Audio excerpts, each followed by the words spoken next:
Sir ಈಗ ಇನ್ನೊಂದು ವಿಚಾರ ಪ್ರತಿಯೊಂದು ಸರಿನೂ ಈಗ ದರ್ಶನ್ ವಿಚಾರಕ್ಕಂತ ಬಂದ್ರೆ ನೀವ್ ಹೇಳಿದ್ರಿ ಅಂದ್ರೆ ಅಂದ್ರೆ ಅವ್ರ ಒಳಗಡೆ ಇದ್ದಾಗ ನಾನು ಬಿಡಿಸ್ಕೊಂಡ್ ಬರ್ತೀನಿ ನನಗೆ ಕೊಟ್ಟು ಪ್ರಯತ್ನ ಮಾಡ್ತೀವಿ ಅಂತ ಬಿಡಿಸ್ಕೊಂಬರಕ್ಕೆ ಸರ್ ಅವ್ರ ಹೆಂಡತಿ ವಕಾಲತ್ ಬೇಕು, ಕಾನೂನು ರೀತಿಯ ದುಡ್ಡು ಬೇಕು, ಡೀಟೇಲ್ಸ್ ಬೇಕು. ಯಾರು ಕೊಟ್ರು ಕೊಟ್ಟಾಗ ಅದ್ರ ಬಗ್ಗೆ otherwise we supported him to ಏನೋ ಆಚೆ ಕಡೆ ಬಂದಿರ್ಲಿ ಅಂತ ನಾವು ಸಪೋರ್ಟ್ ಮಾಡಿದ್ವಿ.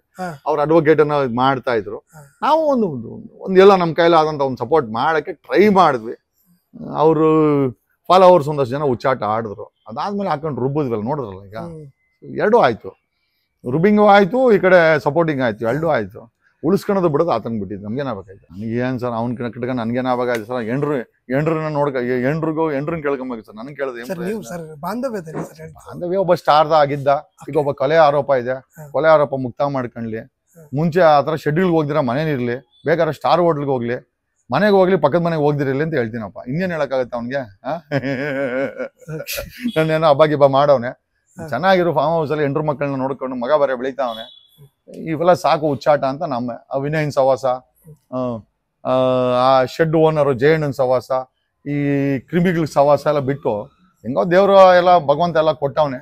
ನಾನೇನೋ ಸಂಕ್ರಾಂತಿ ಹಾಗೂ ಶುಭಾಶಯಗಳು ಒಂದು ವಿಡಿಯೋ ನೋಡಿದೆ, ಒಳ್ಳೇದು.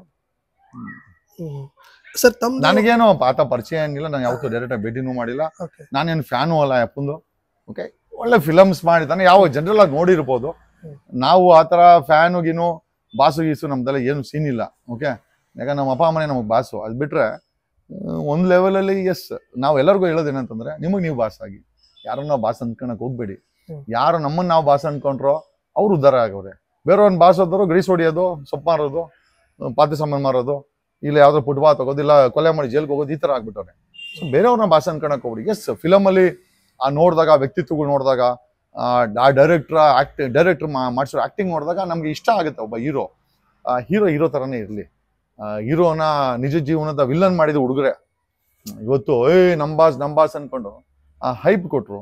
ಆ ಉಚ್ಚಾಟದ ಹೈಪ್ ಏನಾಯ್ತು, ದರ್ಶನ್ಗೆ ಮೋಸ್ಟ್ಲಿ ಈ ಒಂದು ಕೊಲೆನಲ್ಲಿ ಬರ್ಲಿಕ್ಕೆ ಈ ಫ್ಯಾನ್ಸೇ ಕಾರಣ ಅಂತ ಅನ್ಸುತ್ತೆ ಕೆಲವೊಂದು ಟೈಮ್.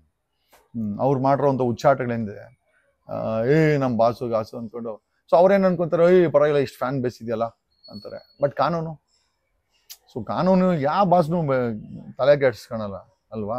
ಆ ಮಟ್ಟದಲ್ಲಿ ಹೇಳ್ಬೇಕು ಅಂದ್ರೆ ಒಬ್ಬ ಮುಖ್ಯಮಂತ್ರಿನ ಜೈಲು ಕಳಿಸಿದೆ ಕಾನೂನು. ಜೈಲಲಿತಾ ಅವರನ್ನ ಜೈಲು ಅಲ್ವಾ?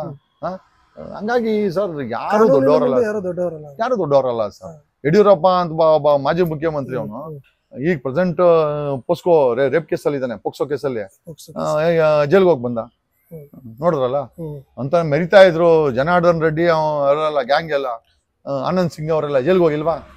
ಈಗ ನಾಗೇಂದ್ರ, ಕಾಂಗ್ರೆಸ್ ಗೌರ್ಮೆಂಟ್ ಅಲ್ಲಿ ನಾಗೇಂದ್ರ ಮೊನ್ನೆ ಒಂದ್ಸತಿ ಮತ್ತೆ ಹೋಗಿ ಉದಾಹರಣೆ ಕೊಟ್ಟ, ನೋಡ್ರಪ್ಪ ನಾವು ಜೈಲ್ಗೆ ಹೋಗ್ತೀವಿ ಅಂತ ಉದಾಹರಣೆ ಕೊಟ್ಟು ಏನ್ ಹೇಳೋದು ಅವ್ರಿಗೆಲ್ಲ? ಸೊ ಹಂಗಾಗಿ ಯಾವುದು ಶಾಶ್ವತ ಅಲ್ಲ ಸರ್. ಇಲ್ಲಿ ಅವನು ಜಾರಕಿಹೊಳಿ ರಮೇಶ್ನು ಕೊಡೆ ದೊಡ್ಡ ಬಾ ಅಂತ ಇವನ್ ಮನೆ ಮುಂದೆ ಯಾರೋ ಪಕ್ಕದಲ್ಲಿ ಡೆಪ್ಯೂಟಿ CM DK ಶಿವಕುಮಾರ್ ಮನೆ ಪಕ್ಕದಲ್ಲಿ ಮನೆ ಖಾಲಿ ಮಾಡ್ಕೊಂಡು ಗುಣಾತ್ರ ಮಾಡ್ಕೊಂಡೆ ಹೊರಟದ ಅಂತ. ಇರ್ಬೋದು, ದುಡ್ಡು ಪಡ್ಡು ಇರ್ಬೋದು, ಬಟ್ ಏನ್ ಪ್ರಯೋಜನ ಸರ್? ನಗ್ನತೆ ಇವತ್ತು ಗೂಗಲ್ ಅಲ್ಲಿ ಹೊಡೆದ ಸಿಗ್ತವೆ ಅವನು ವಿಡಿಯೋಗಳು. ಅದನ್ನ ನೋಡಿ ಏನ್ ಅನ್ಕೊಳ್ಬೇಕು ನಾವು? ಅವ್ರ ಮನೆಯವ್ರ ಗತಿ ಏನಾಗಿರ್ಬೇಕು ಇವ್ ನಂಬ್ಕೊಂಡು? ಹಂಗಾಗಿ ಸ್ವಲ್ಪ ತಗ್ಗಿ ಬಗ್ಗಿ ನಡಿಬೇಕು ಸರ್. ಎಲ್ಲರಿಗೂ ಅಪ್ಲೈ ಆಗುತ್ತೆ, ನನಗೂ ಅಪ್ಲೈ ಆಗುತ್ತೆ ಸರ್.